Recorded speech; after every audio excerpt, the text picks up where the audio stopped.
Wesh les gars, bienvenue sur cette nouvelle vidéo, c'est le Maestro pour ce nouveau débrief les gars où nous allons débriefer le match qui opposait le RB Leipzig au Paris Saint-Germain, première demi-finale de cette Ligue des Champions 2020. Il y a vraiment beaucoup de choses à dire.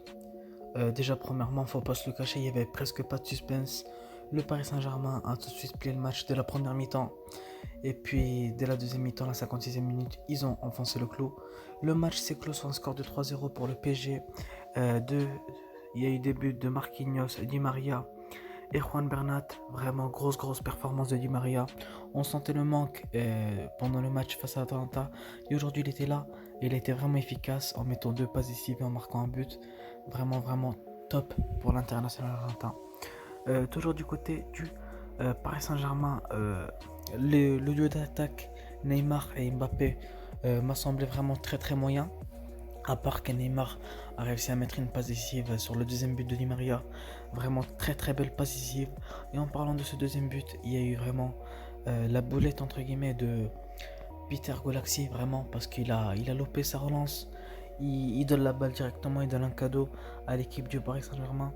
Et quand tu donnes des balles comme ça à une équipe de telle qualité, et bah, tu ne peux que regretter.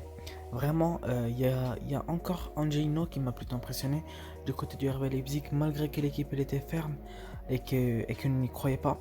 C'était le seul joueur que je voyais faire des allers-retours et être efficace dans la plupart des actions.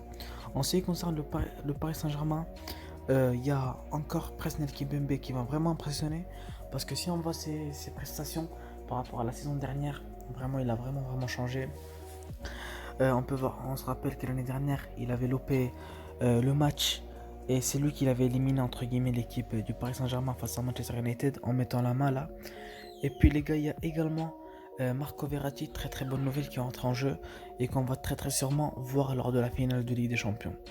Ensuite, les gars, toujours du côté du Paris Saint-Germain, vraiment Marquinhos aussi, il m'impressionne vraiment beaucoup sur ce poste de 6, entre guillemets.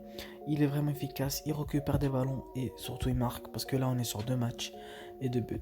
Maintenant là les gars, faut voir l'équipe du Paris Saint-Germain qui va affronter en finale, en espérant que ce soit l'Olympique Lyonnais pour avoir une finale 100% française, même si ça devrait pas être si mal que ça, si on aura une finale Paris Saint-Germain face au Bayern. Et moi les gars, je vous remercie d'avoir regardé cette vidéo jusqu'au bout. N'oubliez pas les gars de lâcher un petit pouce bleu, mais également de vous abonner à la chaîne parce que c'est très important pour soutenir ce projet. Et moi je vous dis à la prochaine. Allez, tchuss les gars.